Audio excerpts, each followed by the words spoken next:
Welcome back to Ed Explorer. I want to thank you for joining. It is important to note that the continent of Africa is hosting one of a very important global event, looking at foreign ministers flocking into the country of South Africa. These are strategic times for the continent of Africa, but one of Africa's leading nations that I will expect this country to be on the table.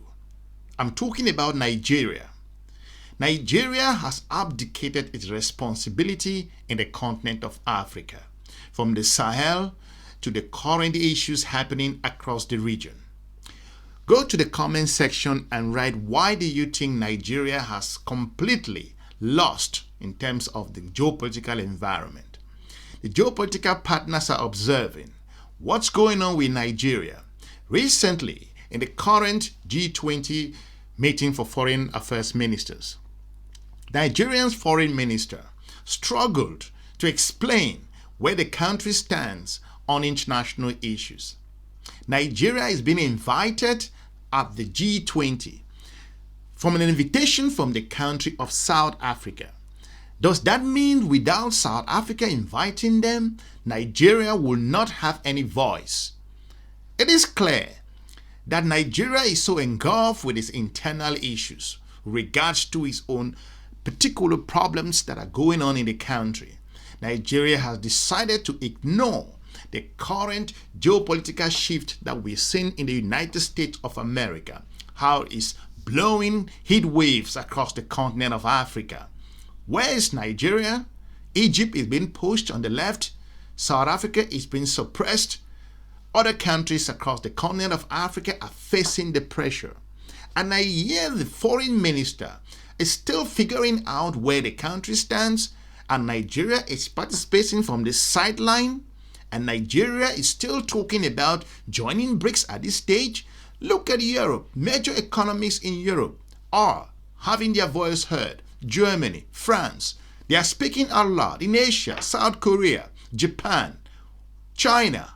In the Middle East, you have other countries, Jordan, Egypt, in the continent of Africa that has issues with the United States at the moment in regards to the Gaza problem. And what is Nigeria doing? Leaning on the sideline, attending the G20 as observers. This is totally disgraceful for a country that a number of African countries will consider Nigeria based on its size, its population, its natural words, and the nationals who are, to an extent, will consider that Nigeria should be on the table. I'm baffled in regards to why the foreign minister still don't understand Nigeria's position. Let's roll the clip. Nigeria, of course, being one of the countries that attended the G20 foreign affairs meeting that was held here in Johannesburg. Nigeria is considered one of the key economies on the African continent. SABC News international reporter Aliko Danghote is standing by with the Nigeria Minister of Foreign Affairs, Ambassador Yusuf Tugar, with the latest on that. Nigeria, quite a critical voice, Aliko, on the continent, quite a critical economy on the continent as well. Talk to us a bit about Nigeria's sentiments, of course, on this important meeting that took place, and perhaps how, from the discussions, the participants are able to move forward on a number of key issues. Well, absolutely, Criselda. When you talk about the African continent, when you talk about the engines of growth in Africa, South Africa, Nigeria, very key economies. And obviously, when you look at South Africa's G20 priorities, resonating really with the African continent, when you talk about the issues pertaining to climate change, we know really is having quite a severe impact in the continent, but also by all means across the world. But joining us now is, of course, Minister Tugar. Ambassador, obviously quite a very important moment for the African continent. We saw that you had a bilateral meeting with your counterpart, Minister Lamola, but take us through to your presence here to the G20 summit for the foreign affairs ministers and just the significance for the African continent. Well, Nigeria is here on invitation of South Africa, that is currently chairing the presiding over the G20, and we are very grateful for being invited. Nigeria is becoming a regular invitee to the G20, And it is our hope that we will also, like South Africa, become a member of the G20. If you notice, other continents have more than one country representing them. If you look at South America, you've got Argentina, you've got Brazil. Look at North America, you've got the US, you've got Mexico. If you look at, of course, Asia, India, China. But the African continent is the only one that has South Africa and more recently the African Union. But then you've got the European Union in there as well. So Africa is a continent of 55 nations. So we need that presence, and we're happy that South Africa has come up with this theme of solidarity, equality and sustainability, which is very important. And we are working closely with South Africa and other countries in pushing this agenda of a reform of the global financial architecture, as well as the political structure where it pertains to the United Nations Security Council. Talking about international issues, the current changes in the United States of America's administration, like I said, election has consequences. What has Nigeria done? What is the role of Nigeria at the moment? We all saw how Nigeria fumbled with regards to the Sahel issue, collaborating with France to an extent to see how to get into the country of Niger. I think that was the biggest blunder in terms of geopolitical engagement.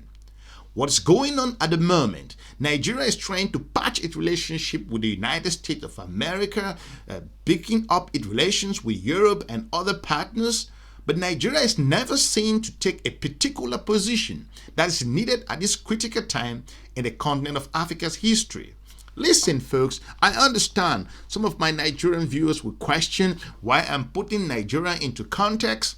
It is important because Nigeria, if not the largest economy in the continent of Africa, and is playing from the shadows at this critical time in the continent's history, it is laughable.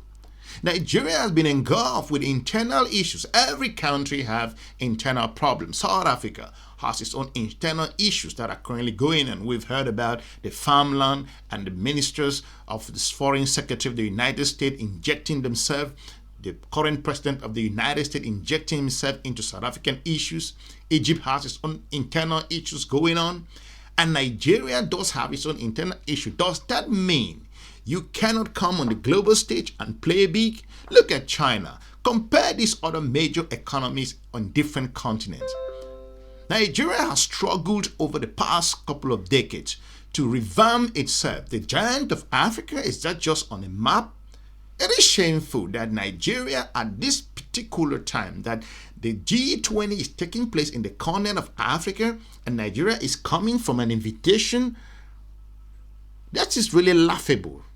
Minister, obviously this happened amid all these geopolitical developments, whether you're looking at Russia-Ukraine conflict, you look at the new administration in Washington, D.C., but right in our shores in the African continent, a very untenable situation in Sudan, the eastern part of DRC. So I would imagine that, like the UN Secretary General Antonio Guterres said, that the G20 countries, they should really lead in terms of providing solutions. But of course, like you say, that you aspire to join for Africa to eventually silence these guns at some point.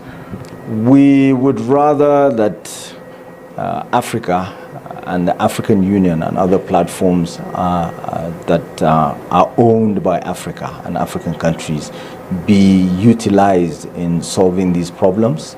And when we prefer solutions that others outside of Africa support those solutions, they tend to be more effective as opposed to exogenous solutions to African problems. So we just concluded recently Peace and Security Council meeting where we deliberated on the conflict in the Sudan and Eastern Congo. So we expect that other members of the G20 and others outside of Africa would support the solutions that we're preferring. Certainly we need them to play a role, but let the solutions organically emanate from Africa as opposed to being applied from the outside, because we know where it hurts the most.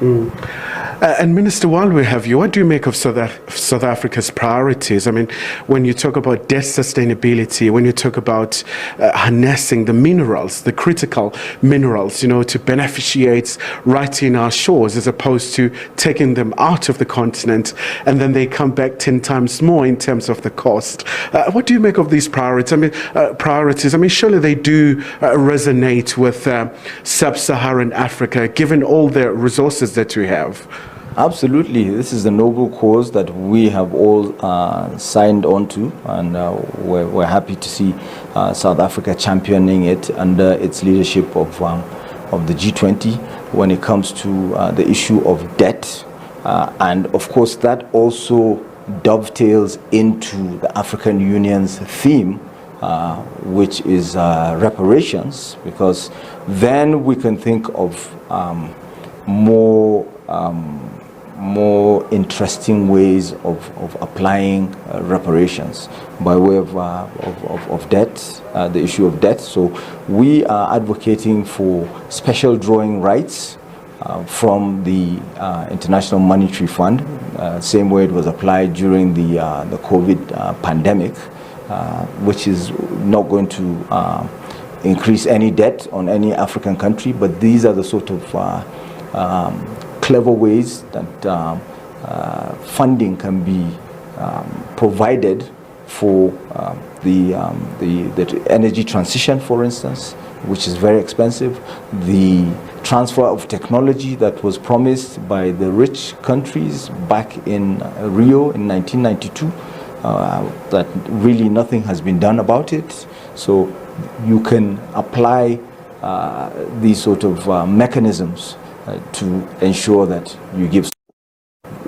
In real terms, we're contributing precious little to the pollution of the planet, and all the climate change issues. Really, they're not coming from us. So we need for the developed countries, for the global north, to support the global south in tackling these sort of problems.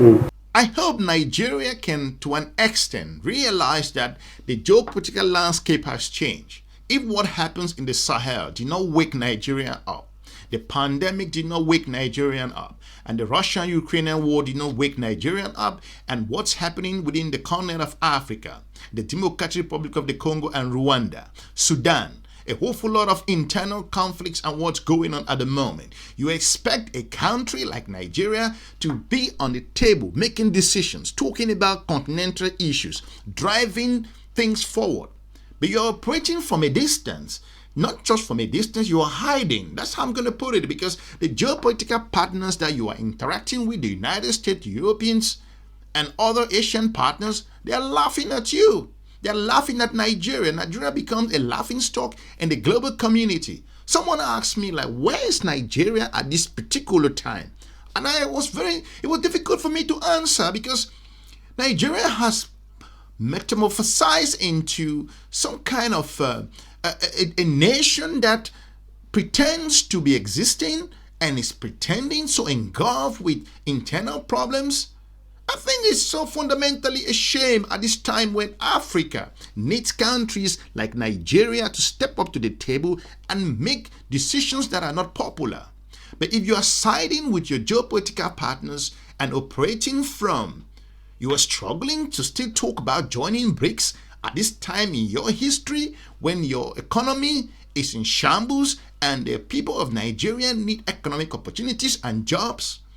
And you are still struggling to think if you have to join that when countries like Algeria, Egypt, South Africa, Ethiopia are making bold move because the geopolitical environment is changing, and Nigeria is still thinking if it's going to go to BRICS or it's going to attend G20, and the foreign minister is still very comfortable as if nothing is going on. Listen, folks, Africa is at a crossroad at the moment, and countries like Nigeria not coming out strong to speak out when major economies like Egypt, South Africa being lambasted by the United States of America as a result of their individual positions based on international affairs, it is laughable for Nigeria.